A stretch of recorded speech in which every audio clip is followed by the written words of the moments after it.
Marcos capítulo 5, versículo 21.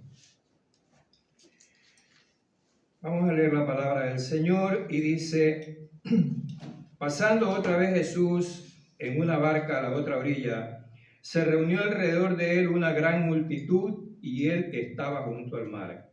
Y vino uno de los principales de la sinagoga llamado Jairo, y luego que le vio, se postró a sus pies y le rogaba mucho diciendo: mi hija está agonizando, ven y pon las manos sobre ella para que sea salva y vivirá. Fue pues con él y le seguía una gran multitud y le apretaban.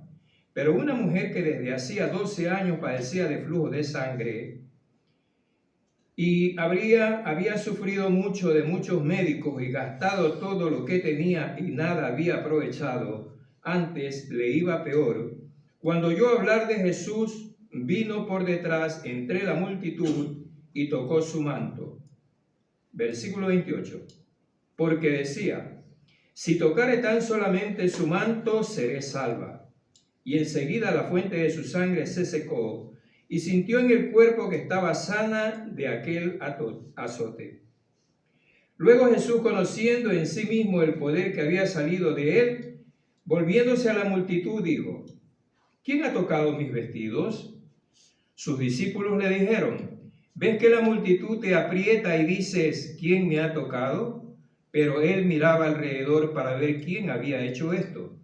Entonces la mujer, temiendo y temblando, sabiendo lo que en ella había sido hecho, vino y se postró delante de él y le dijo toda la verdad. Y él le dijo: hija, tu fe te ha hecho salva, ve en paz y queda sana de tu azote. Mientras él aún hablaba, vinieron de casa del principal de la sinagoga diciendo: tu hija ha muerto, ¿para qué molestas más al maestro? Pero Jesús, luego que oyó lo que se decía, dijo al principal de la sinagoga: no temas, cree solamente. Y no permitió que le siguiese nadie sino Pedro, Jacobo y Juan, hermano de Jacobo. Y vino a casa del principal de la sinagoga y vio el alboroto y a los que lloraban y lamentaban mucho. Y entrando les dijo: ¿por qué alborotáis y lloráis? La niña no está muerta, sino duerme. Y se burlaban de él, mas él, echando fuera a todos, tomó al padre y a la madre de la niña y a los que estaban con él, y entró donde estaba la niña. Y tomando la mano de la niña le dijo: Talita cumi, que traducido es: niña, a ti te digo, levántate. Y luego la niña se levantó y andaba, pues tenía 12 años, y se espantaron grandemente, pero él les mandó mucho que nadie lo supiese y dijo que se le diese de comer. Padre, te damos las gracias, Señor, en esta tarde, por tu palabra primeramente, Señor, por tu presencia en nuestras vidas.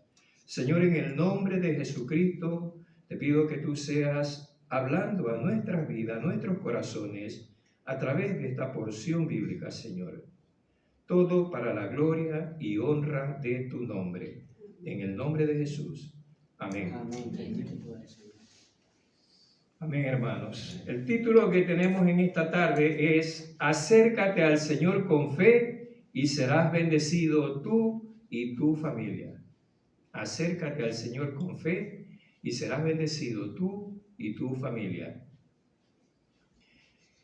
En lo personal, un tema muy comprometedor para mí, porque vamos a ir a la palabra del Señor, pero esta palabra, como habla de la familia y se refiere mucho al tema de la familia, principalmente al que toca a mí mismo, porque yo tengo, como muchos de los que estamos aquí, tenemos familias. Ahora, existe un concepto fuera del ambiente evangelístico que es de que se dice, ¿no? Dice, estos han buscado la religión evangélica, entre comillas, lo de religión, han buscado a Dios porque son gente muy débil, ¿no? Son gente pusilánime, son gente insegura. Entonces ellos han buscado a Cristo, han buscado a Dios, porque eso como que les da seguridad, como que les da confianza en sus vidas. Y esa es la opinión que muchos dicen, ¿no? Pero yo quisiera decirle a estas personas que es verdad, que tienen toda la razón, que nosotros hemos venido a Cristo justamente por esas razones, porque no hemos sido autosuficientes para poder sobresalir o poder destacar como en el ambiente a lo mejor de lo que ellos esperan, lo que es la religión, ¿no? Pero eso es lo que nosotros, por esa razón es que nosotros venimos a Cristo, ¿no? En medio de nuestras debilidades y de nuestras incapacidades. Pero déjame decirle también a estas personas que se creen autosuficientes, aquellos que fundamentan toda su vida y su único objetivo es el éxito, la prosperidad material y la abundancia económica. Y no digo que nada de esto sea malo o todo esto sea malo. En realidad prosperar y estar bien de alguna manera es bueno, ¿no? Pero aún aquellos son los más necesitados. Si no tienes a Cristo, no tienes nada.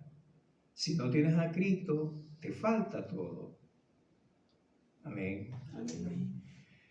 La diferencia está en que el propósito principal de nosotros los cristianos, y me refiero a los cristianos sinceros y verdaderos, es que nos hemos acercado a Dios por medio de Jesucristo, reconociendo justamente estas debilidades, estas incapacidades, reconociendo que nuestras deficiencias solamente podían ser llenadas y nuestros vacíos podían ser llenados por la persona de Jesucristo. Yo creo que a todo creyente nos llega un momento de nuestras vidas en que nos podemos plantar y reconocer esto, que justamente si no fuera por la presencia de Cristo en nuestras vidas, ese vacío, esas falencias, esas debilidades no hubieran sido suplidas si no fuera por la presencia del Señor en nuestras vidas, ¿no?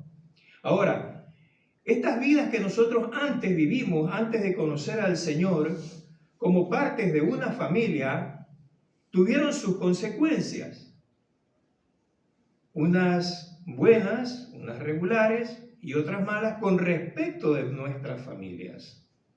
O sea, antes de conocer al Señor actuábamos de una manera, porque no conocíamos al Señor. Y a lo mejor eso produjo ciertas situaciones, unas no muy buenas, en medio de la familia en la que nosotros vivíamos, ¿vale?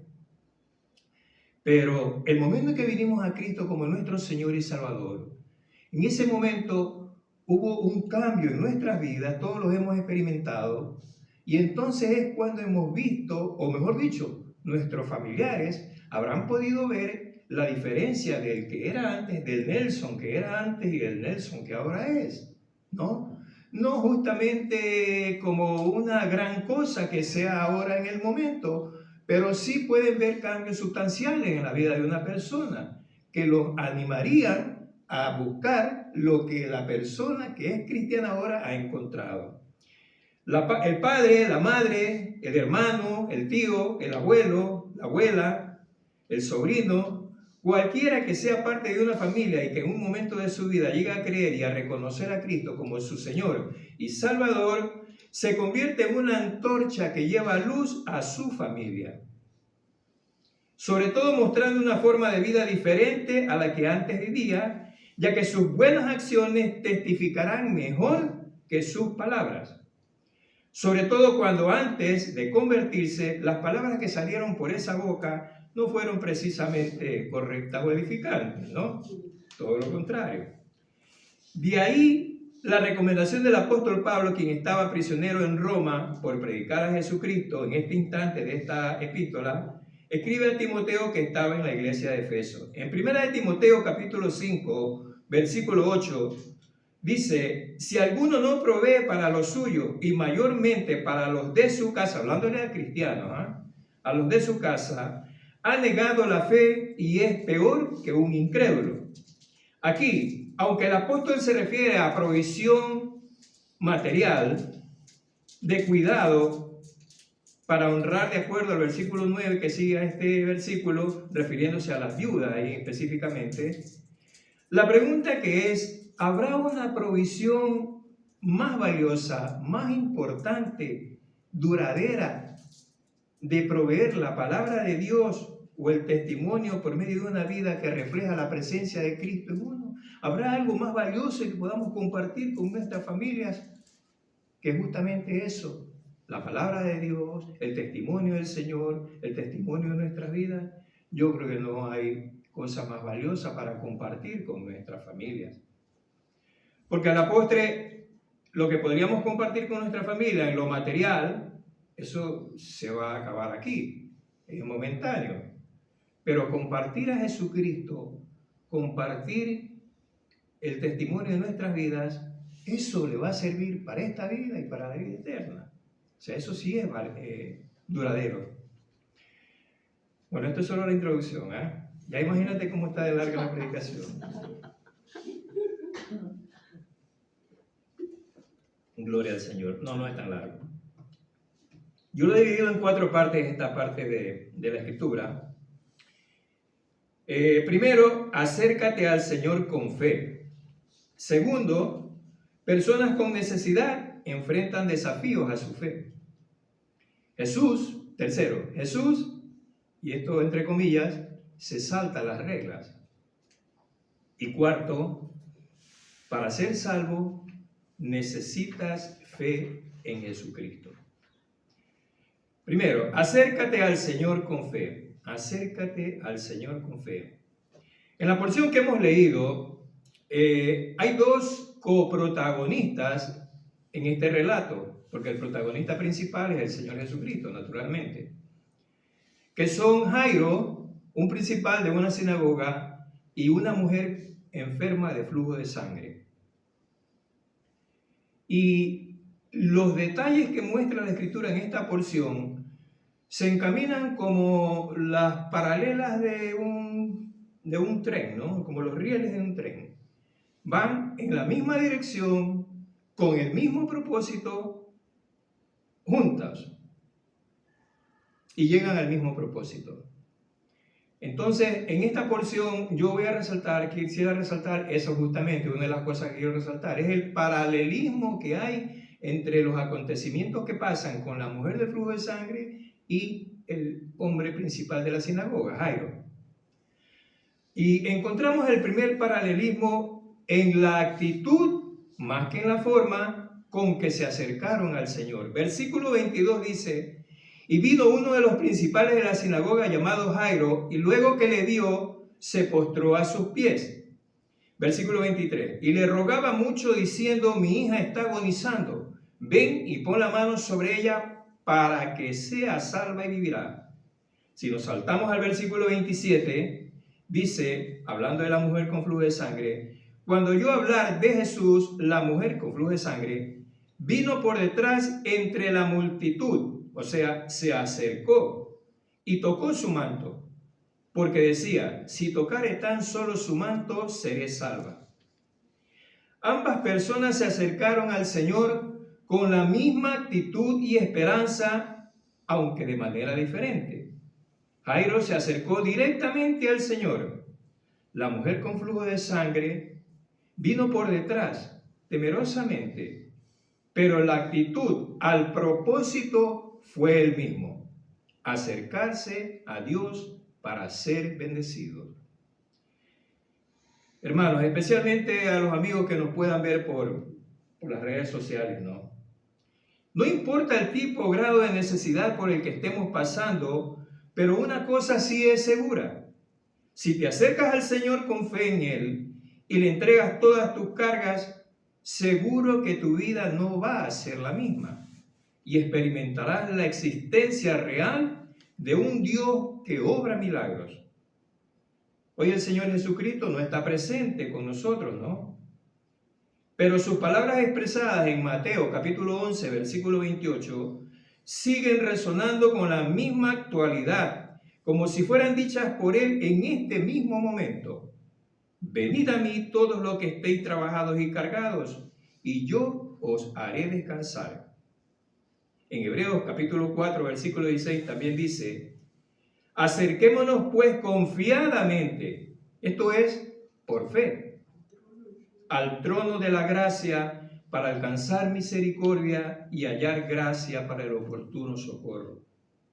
Entonces la clave está en acercarse al Señor, consciente de nuestra necesidad, con fe en su poder, amor y misericordia. Cristo siempre está dispuesto a recibir con los brazos abiertos a aquel que esté dispuesto a acercarse a Él. A todos, a todos. Él no hace acepción de personas, como vamos a ver más luego. Yo no sé si alguna vez he testificado, pero una vez un tiempo teníamos un ministerio carcelario en Guayaquil, en mi país. Tenía un hermano de la iglesia, Víctor Hugo Maldonado, que él hacía muchas visitas a la cárcel y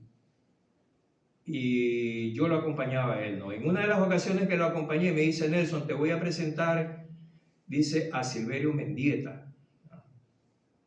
Silverio Mendieta, antes de entrar, cuando cayó preso y fue a la cárcel, él fue sentenciado por un triple crimen en Guayaquil, que él participó en ese crimen.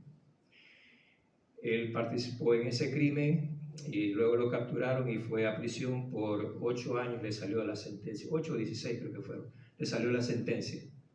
Y entonces me llevó a la celda de él a conocerlo, ¿no? Y en el camino, Víctor Hugo, el hermano que iba conmigo, me conversó más o menos la trayectoria. Como Víctor Hugo también había estado antes de ser cristiano, más o menos en ese mundillo, sabía más o menos la trayectoria de este hombre. Y me conversaba unas cosas que me ponían los pelos de punta. Tal es así que cuando llegamos a la celda de él, Silverio me dice, ya después que hemos conversado y todo un rato, me dice, mira Nelson, dice, Jesucristo es tan misericordioso que al peor de los hombres puede rescatarlo. Me dice, y yo soy un ejemplo de eso. Mira, yo era tan malo, me dice, que cuando yo mataba a una persona, lo hacía con un cuchillo de este porte. Y yo no me quedaba conforme con solamente herirlo, si yo tenía que verle las vísceras afuera. Así era yo, me dice. Ese era Silverio Mendieta. Hoy día es un predicador que está pastoreando también, creo. El Señor lo rescató. Eso quiere decir, hermanos, como estoy diciendo, que el Señor está dispuesto a recibir a cualquiera, ¿no? A cualquiera, en la condición que sea. Y está dispuesto a perdonar y a dar vida nueva. Segundo, personas con necesidad enfrentando desafíos a su fe. Aquí tenemos el primer gran desafío a la fe que estas dos personas, dentro del paralelismo que hemos mencionado, se presentan, que son el de la multitud, la gran multitud. Por ejemplo, fíjate, el versículo 21 dice, se reunió alrededor de él una gran multitud. En el versículo 24 dice, y le seguía una gran multitud, y le apretaban. El versículo 27, vino por detrás entre la multitud, esto en el versículo 30. En el versículo 31 dice, volviéndose a la multitud que especialmente en la mujer con flujo de sangre le impedía poder acercarse al Señor Jesús, una mujer enferma por su debilidad, por su enfermedad mismo, le impedía acercarse al Señor. No solamente por su condición de mujer menstruosa, como sabemos, este tipo de enfermedad entre los judíos era totalmente despreciable, ¿no?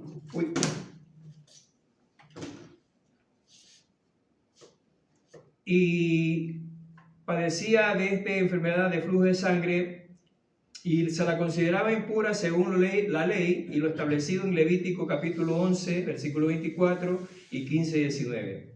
Esta mujer se enfrentó a un verdadero desafío a su fe cuando se arriesgó a pasar entre la multitud para acercarse al Señor sin tomar en cuenta su propia fragilidad y su enfermedad. Ahora, hermanos, permitidme dejarlos con una pregunta y con su respectiva respuesta, que me llevó a una reflexión mientras preparaba esto muy personal, ¿no? Pero que creo que es importante. Tampoco pretendo que estéis de acuerdo conmigo en esto, pero sin embargo yo lo menciono, ¿vale? Teniendo en cuenta que la Biblia dice que la mujer desde hacía 12 años padecía de flujo de sangre y que había padecido de muchos médicos, mientras la mujer con flujo de sangre se abría paso entre la multitud, yo me pregunto, ¿ninguno reconoció quién era ni que podía ser contagiada de su impureza? Nadie se dio cuenta, nadie reconoció a la mujer. Y la mujer pasó por medio de la multitud, en esa condición. Que eso para un judío era una cosa tremenda. En mi opinión, hermanos, aquí hubo una intervención de carácter divino de parte de Jesús para que la mujer pueda acercarse a Él. Y es que la única manera que nosotros también pudimos un día acercarnos a Dios fue por pura intervención divina en nuestras vidas. No fue una acción personal nuestra, ni mérito alguno, ni religiosidad, peor por la mediación de otro que no fuera el Señor Jesucristo. El profeta Isaías en su capítulo 46, en el verso 4, dice: y hasta la vejez yo mismo, y hasta las canas os soportaré yo. Yo hice, yo llevaré, yo soportaré y guardaré. El Señor, Él es el que hace. En Juan capítulo 15, versículo 16 dice el Señor hablando: no me elegisteis vosotros a mí, sino que yo os elegí a vosotros. Ahora, teniendo en cuenta que el acercamiento al Señor es generado por Él mismo, ya tenemos el camino recorrido en su mayor parte, camino en el cual nos podemos encontrar con verdaderos desafíos a nuestra fe, que pueden ser de tipo familiar, de trabajo, de salud, economía, distancia, etcétera, etcétera. Entonces es cuando debemos agarrarnos de si Dios es con nosotros, ¿quién contra nosotros?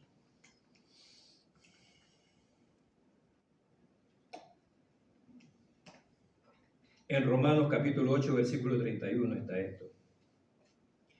Ahora, con respecto a Jairo, en relación al paralelismo este que mencionábamos, ¿no?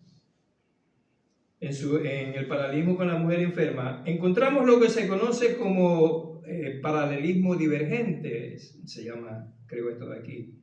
Esto es cuando dos hechos son similares, pero en esa similitud siempre hay cositas que marcan una especie de diferencia.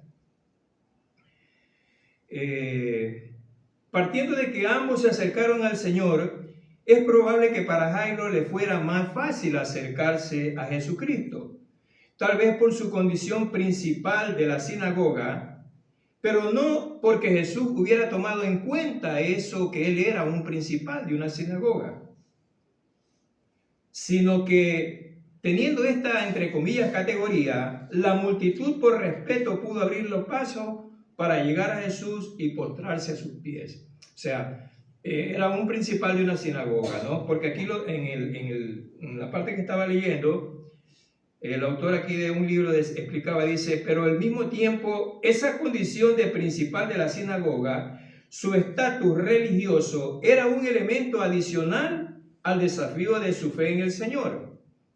Porque los principales de las sinagogas estaban por encima de los ancianos de las sinagogas locales y estaban a cargo de los arreglos y de cómo debería ser el servicio en el culto y de la supervisión de las demás sinagogas.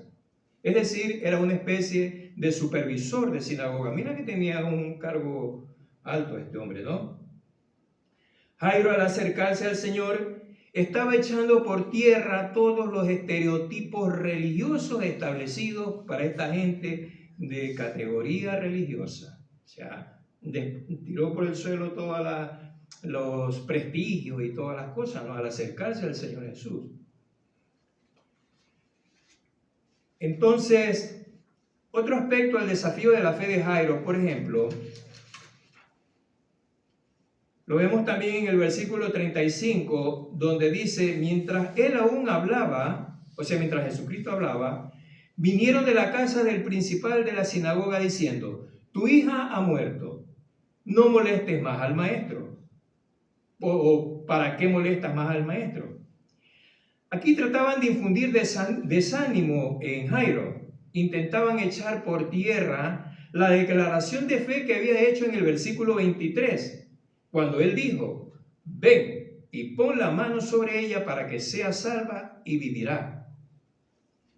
Este es otro detalle también importante en tomar en cuenta, ¿no? Jairo había hecho una declaración, le había dicho al Señor, ven, pon la mano sobre ella y será salva y vivirá. Cuando un creyente verdaderamente está seguro de lo que tiene en su corazón, de lo que representa Jesucristo para su vida, como la provisión, como el Salvador, como el sanador, como el proveedor, no duda ni un solo momento, ni un poquito en su declaración, en su confesión de fe en el Señor. Se mantiene siempre firme en su creencia, en su fe. Ya pueden venir cualquiera a decirnos cualquier cosa, pero si estamos verdaderamente firmes en Él, y eso es lo que hizo este hombre. Él se mantenía firme en su confesión que había hecho al Señor. Ahora, también esta gente que se acercó a Jairo para decirle, ¿por qué molesta más al maestro? No moleste más al maestro. Esto también llevaba un ingrediente de hipocresía.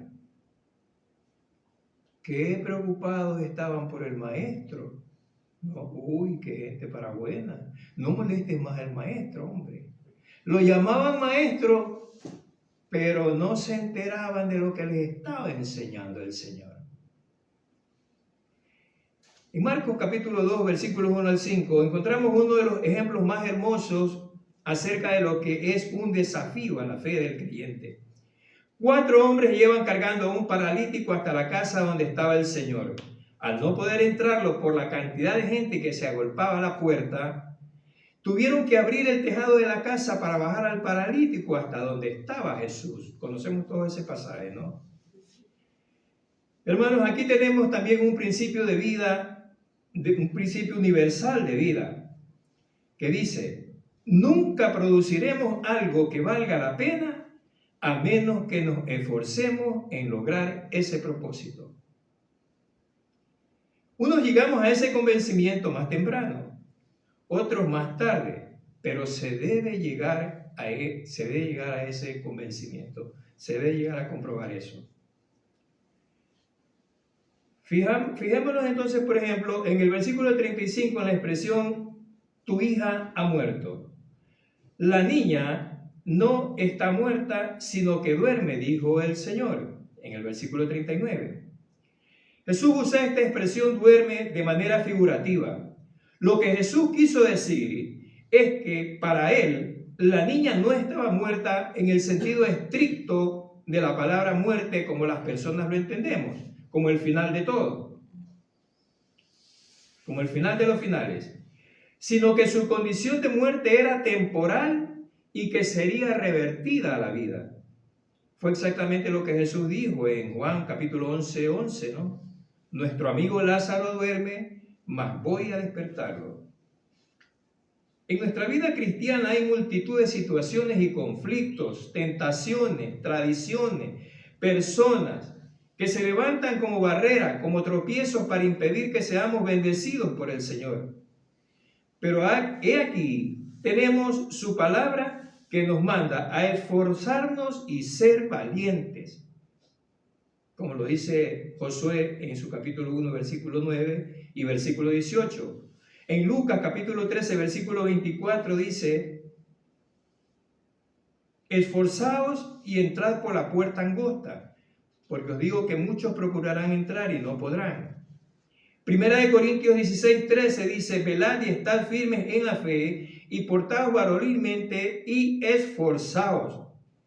Y ese esfuerzo debe estar con los ojos puestos en Jesús, el autor y consumador de la fe. Romanos 12:2.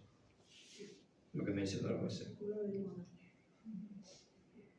Dios permanentemente está obrando en nuestras vidas, hermanos. Aunque no podamos reconocerlo muchas veces o entendamos la forma en que se está moviendo, aunque os digo que si nuestra relación personal con Jesucristo es lo suficientemente seria y firme, seguro que terminamos reconociendo su obra en nosotros.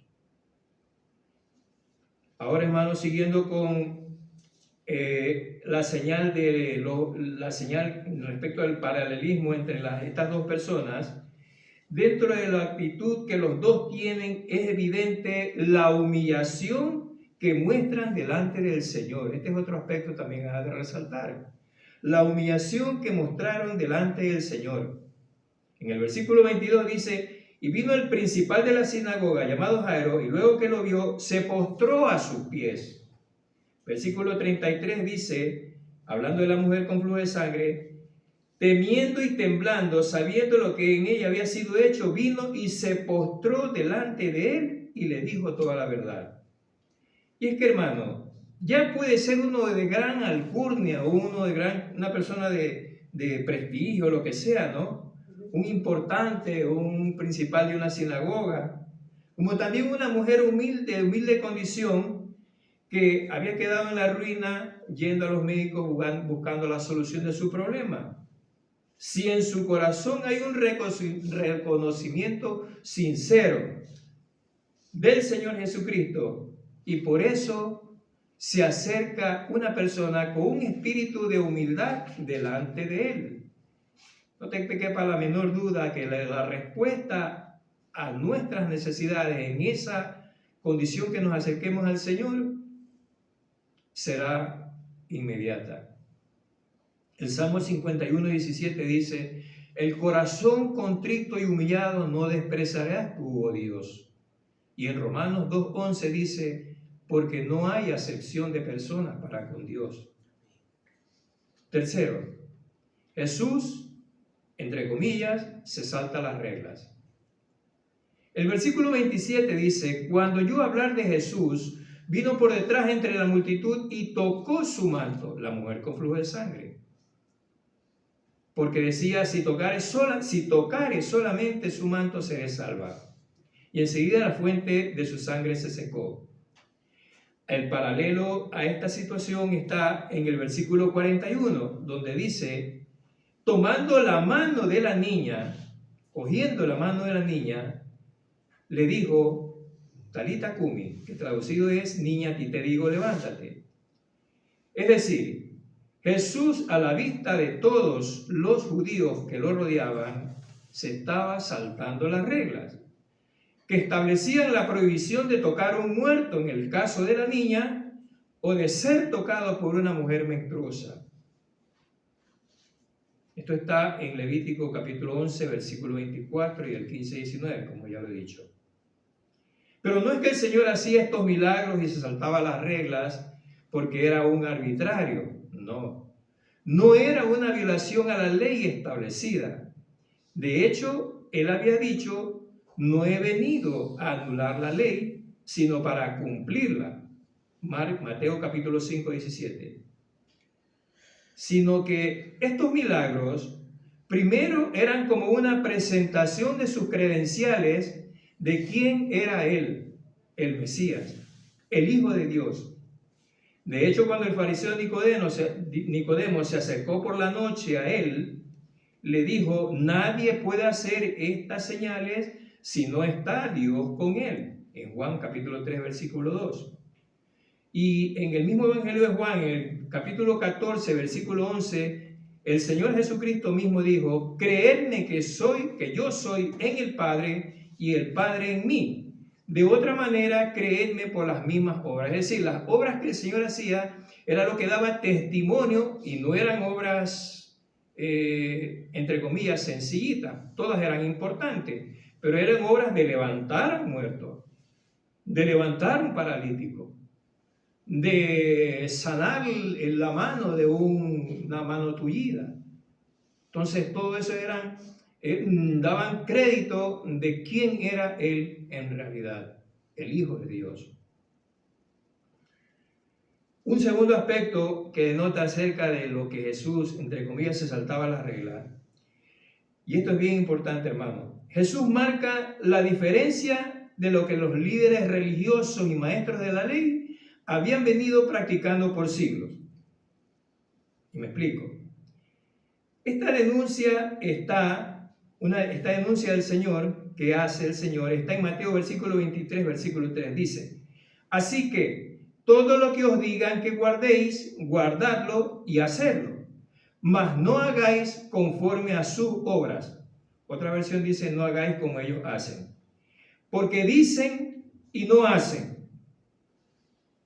¿Qué decía la ley? Levítico 19, 18. Sino que amarás a tu prójimo como a ti mismo, yo el Señor.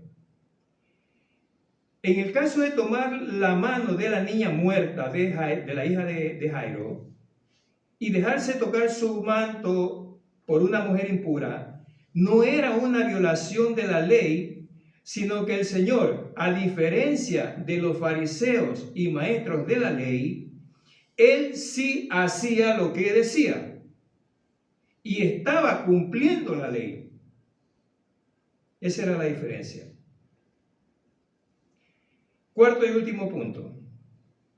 Para ser salvo necesitas fe en Cristo. Si vemos en el versículo 23, Jairo, el principal de la sinagoga, le rogaba mucho diciendo: mi hija está agonizando. Ven y pon la mano sobre ella para que sea salva y vivirá. El paralelo a esta declaración de Jairo está en el versículo 28, la mujer con flujo de sangre. Porque decía: si tocare solamente su manto, seré salva. Esta expresión, para que sea salva del uno y seré salva de la otra, suenan con una seguridad absoluta de fe. A través de todo lo que hemos visto, las personas, su condición, su necesidad, su perseverancia, su valentía, es decir, sus actos relatados en esta porción, avalan su fe y evidencian el fruto de esa fe. O sea, no podemos decir que tenemos fe si no mostramos a través de nuestras vidas lo que verdaderamente el Señor ha hecho en nuestras vidas. Ya podemos decir, proclamar, inclusive animar con la fe, que es lo que generalmente hacemos a los hermanos, que los tenemos más cerca, ¿no? Que deben tener fe, que fortalecete en la fe.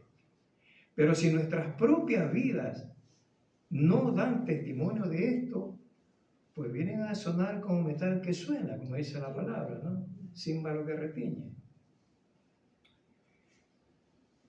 Aquí la forma del verbo griego traducido por sea salva y seré salva de la mujer indican que la curación de la niña como de la mujer fue completa, y esta es la misma palabra usada en el Nuevo Testamento para salvación, cuando se refiere a la salvación del pecado. Lo que quiere decir que la fe de Jairo y de la mujer priorizaron, o sea, ellos dijeron primero la palabra salva, será salva. Quiere decir que el Señor primero les dio salvación espiritual y luego fueron sanados. Ese fue el orden de la actuación del Señor. Pero especialmente si los amigos que nos escuchan, ni lo uno ni lo otro será posible si no te acercas a Jesucristo con fe, en una actitud de humildad, como hemos dicho, y arrepentimiento, reconociendo que le has fallado, como todos le hemos fallado, pero que Él propiciará una cercanía tal que ya no estarás tan solo cerca de ti, sino dentro de ti. Aquí es donde entramos en la parte final ya, cuando haya dicho esto 7 veces que ya vamos a terminar. Aquí es donde entramos en la parte final del mensaje, ¿vale? En los versos 38 al 41, luego de que el Señor le dice a Jairo, no temas, cree solamente.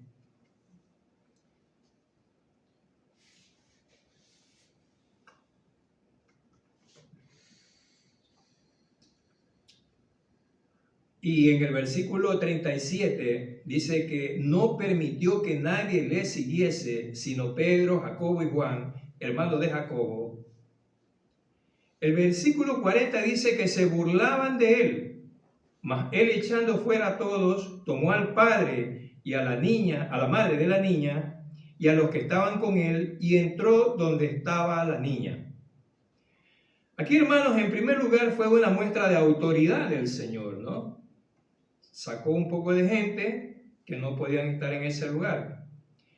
En segundo lugar, fueron echados fuera a causa de la incredulidad de estos. El Señor sabía que aquellos eran gente muy incrédula. Por supuesto, la incredulidad se muestra porque dice que lloraban y lamentaban. ¿Qué lloraban y lamentaban? Que la niña se había muerto. Estaba muerta en los términos que entendemos. Es decir, la incredulidad de estos los había descalificado para ser testigos de la resurrección que se iba a producir en ese momento. Mateo 19:11 dice, no todos son capaces de recibir esto, sino aquellos a quienes les es dado. Entonces, ¿qué? La mujer de Jairo y los que estaban con Jairo, los familiares más íntimos presumiblemente, a quienes el Señor permitió que entraran con Jairo donde estaba la niña, ellos sí creían, porque la Biblia no lo dice. Pero el padre de la niña sí tenía fe. El padre de la niña se había acercado al Dios hecho hombre con fe. El padre de la niña había llevado a Jesucristo a su casa. Y ellos estaban en la habitación con el Dios hecho hombre que había sido llevado por el padre de familia a esa casa. Ahí, hermanos, podemos captar la importancia de los que somos padres en particular y aún de cualquiera que es miembro de una familia, si es cristiano, la obligación de llevar a Cristo a nuestras casas. Amén. El deber, la obligación. Por esta circunstancia, por esta actuación, por esta forma de proceder de Jairo, el padre y el padre de familia, el jefe de familia de la casa, ellos fueron correceptores de la fe del padre de familia y consecuentemente cobeneficiarios de la salvación. Dos preguntas. ¿Estamos llevando a Jesucristo a nuestras casas o casas de nuestros familiares? Y otra pregunta, ¿cuánta fe somos capaces de poner en acción para que el propósito de cree en el Señor Jesucristo y serás salvo tú y tu casa se cumpla en nuestras vidas? De Hechos capítulo 16, 31. Y esto sea una realidad. Preguntas para respondernos. Muchas de las dificultades o cuando vemos lo distante que están del Señor nuestros vecinos, amigos o familiares, no son sino oportunidades que hablan a nuestras vidas de acercarnos con más fe a un Salvador que no solo a uno que salva de enfermedades, de escasez, de problemas, de dificultades, sino a un Salvador que libre de las tinieblas y traslade a cada uno de los nuestros al reino de su amado Hijo. Colosenses 1:13. Siempre existirán personas a nuestro alrededor y pueden ser multitudes que traten de sembrar duda en el poder sanador y transformador de Jesucristo en nosotros. Y aquí es donde tenemos que reconocer que la iglesia de Jesucristo, la iglesia verdadera, tiene que plantearse, y yo el primero, lógicamente, un gran desafío a nuestra fe. y abrirnos paso entre la multitud de tradiciones religiosas, conceptos equivocados, influencias del mundo, acerca de quién es el único y verdadero Salvador, el único mediador entre Dios y los hombres, con el anhelo de que toda nuestra familia un día venga a sus pies, pero en ese proceso,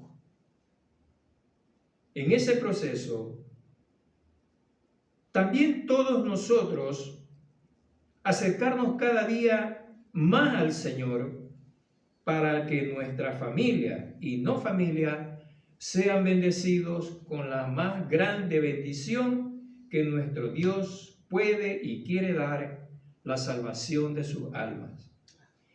Esto sería una verdadera demostración de un verdadero amor por nuestras familias.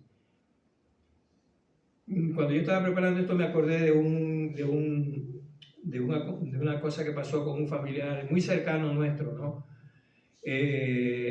Una mujer tiene 2 hijos y los 2 hijos están viviendo una vida un poquito revuelta, difícil, problemas y eso en la casa.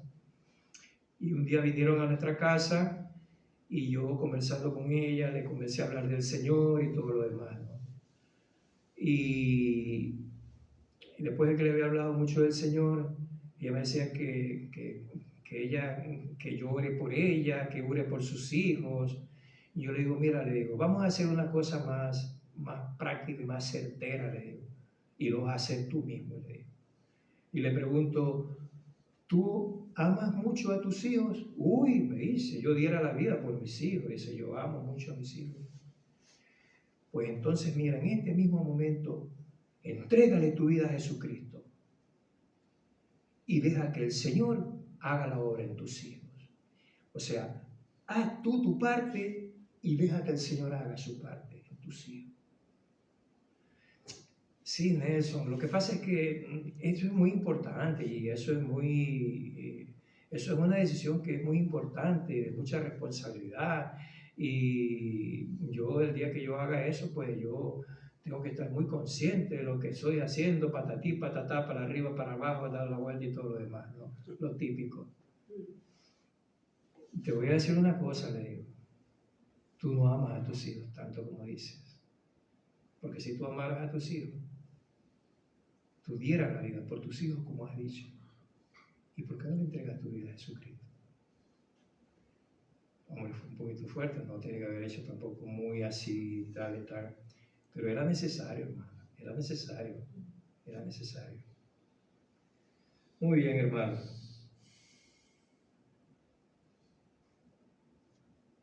Y acordándome de esta persona, yo le he dicho al Señor,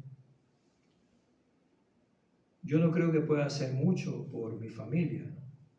Espiritualmente hablando, pero lo que sí puedo hacer, lo único que puedo hacer es orar por ellos, ¿no? Orar fervientemente y confiar en el Señor. Y que el Señor haga su obra en cada uno de ellos, ¿no? Eso es lo único que nos queda. En conclusión, hermanos, es muy importante, aunque no quedéis con parte de la predicación, pero quedaros con el título que estaba al principio. Acércate al Señor con fe y serás bendecido tú y tu familia. Mucho depende de nosotros. Mucho. Esa es la parte que tenemos que poner nuestras vidas y el Señor se encargará. Amén. Señor, te damos las gracias, Padre, por tu palabra.